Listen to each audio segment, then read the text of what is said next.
Зөвхөн орлого механизм биш. Өдний хүртэл бас зөвхөн орлого төвлөрүүлэх механизм гэж харж явцсан хүрээнд харж ирснээс болоод олон зүйл бас гажуудсан юм бол байгаа.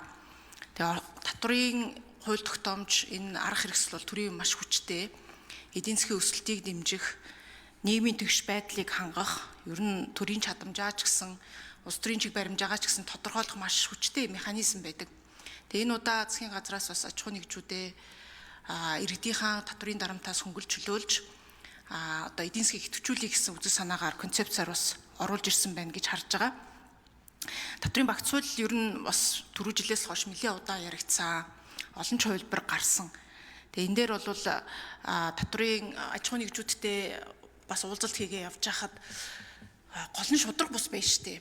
Процессын асуудал байна. Хувь хэмжээ гэхээсээ илүү процесс нь маш юм төвөгтэй, дарамттай. Дээр нь би энэ шударгаар татвар төлөөд хахад хажуугийн одоо аж ахуй нэгж бол ямар нэгэн байдлаар тэндээс цухтаад татвар төлөхгүй байгаа байдал байдаг.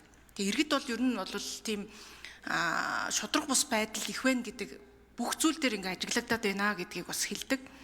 Тэгэхээр энэ хуулийн төслийн хувьд дагаж орж ирсэн төслүүдийн үед ялангуяа хүн амын орлогын албан татврын хууль дээр тодорхой хэмжээний одоо иргэдийн орлогыг татвараас 100% чөлөөлж байгааг би бол дэмжиж байна. Ийм байх ёстой. Ингэжээж иргэдийнхаа одоо энэ инфляци өндөртэй байгаа асуудал дээр төрн татврын дарамтыг багасгаж амжиргааг нь эдийн засгийн эргэлтийг нь сайжруулах тал дээр ийм бодлого авах нь зөв. За мөн одоо нийтийн өргөдлөөр орж ирсэн тэр үл хөдлөх хөрөнгийн яг орон сууцаа борлуулсан тохиолдолд 2%-ийн татврыг нь байхгүй болгоно гэдэг асуудлыг бас наривчилж илүү одоо алдаа мадаг гарахгүйгээр бас оруулж ирсэн байна. Тэгвэл би энэ хуулиуд дээр ганц л юм асуумаар байгаа. Ер нь мэдээж ингээ аж ахуй нэгжүүдэд дэмжих хувь хүмүүсийнхаа одоо энэ татврыг багасгах дарамтын багасгах юм орж ирж байгаа боловч бүх нийтээрээ энэ шудраг татвараа төлдөг тогтолцоог илүү бэхжүүлэхийн тулд энэ хуулиуд дээр ямар нэгэн өөрчлөлт заалтууд орж ирсэн үү? Татврын ерөнхий хууль дээр бол ер нь процессыг илүү хөнгөвчлөе, илүү одоо юу гэдэг стандартжуулъя, илүү аж ахуй нэгжүүдтэй дөхөн болгоё гэсэн юмнууд орж ирж байна. Гэхдээ бас аж ахуй нэгжүүдийн чинь маш их хилээд байгаа юм нь шудраг бас байна. Би энэ шударгаар төлөөд хахад хажуугийн нэг том компани ерөөсөө шударгаар төлөхгүй байж штэ гэдэг юм байгаад байгаа. Тэгэхээр татврын бааз суурь гэдэг манай татврынхан зөндөөл ярьдаг.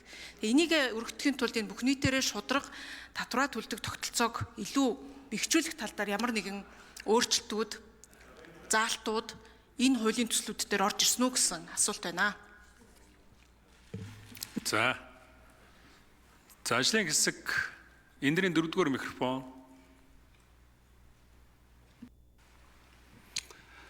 Сангийн татврын бодлогын газар Чинэд Сөрөн намжиг гişэн асуултанд хариулъя. За тэгэхээр энэ удаа бол бид нар өмнө хэрэгжсэн хэлэлцүүлгэн дээр гарсан 176 мянган саналуудаас за яг нэмэлт өөрчлөлттэй холбогдуулаад татврын хууль ингээд 4 хуулийн дээр нэг цөөн тооны за иргэдийнхээ одоо яг хөдөлмөр эрхлэлтийг дэмжсэн, орлогыг хамгаалсан, аж ахуй нэгжийнхээ татврын ачааллыг бууруулсан ингээд 5-6 заалттай зохицуултыг оруулж байгаа. Тэгэхээр энэ татврын ачааллыг бууруулах, за мөн одоо хялбаршилсан гормын зохицуулалтууд, тэгээ ерөнхий хуулийн дээр орж байгаа тайлангаан засах, одоо дансыг одоо хэсэгчлэн нээж явж байгаа зохицуултууд гэх мэтлэн эдгээр зүйлүүд маань бол татвар төлөгчдөө л энгийн хялбар байх ойлгоц тал дээр бол явж байгаа. Тэгэхээр энэ утгаараа бол бас татвар төлөгчдийг бас тэг шудраг байх, энгийн хялбар байх талаас нь бол нэг талаар явж байна. За нөгөө талаараа татврын албан дээр бас энэ зөвлөм туслагч чиглэлийн стратеги гараад бас ингээ хэрэгжүүлээд ингээд явж байгаа. Бид нар хуулийн дээр бол өмнөх төслөөр байсан. Энэ удаа бол байгууллагын төвшөнд үе процессын төвшөндөө шийдвэрлэхээр явж байгаа. Тэгэхээр зөвлөм туслагч чиглэлийн хүрээнд ер нь татвар төлөгчдөө мэдээллээр сайн хангах, сургалт зөвлөгөө мэдээллээр хангах юм бол энэ хууль дагам мөрдөлтийн энэ үл ойлголцлууд бол дэдийн хэмжээгээр багасаж шудраг бүх нийтээр татвар төлөхт бол бас нэмэртэй байх болно гэж бодож байна. Баярлалаа. За одонгийн цогтгөрөл дарга асуулт асууна.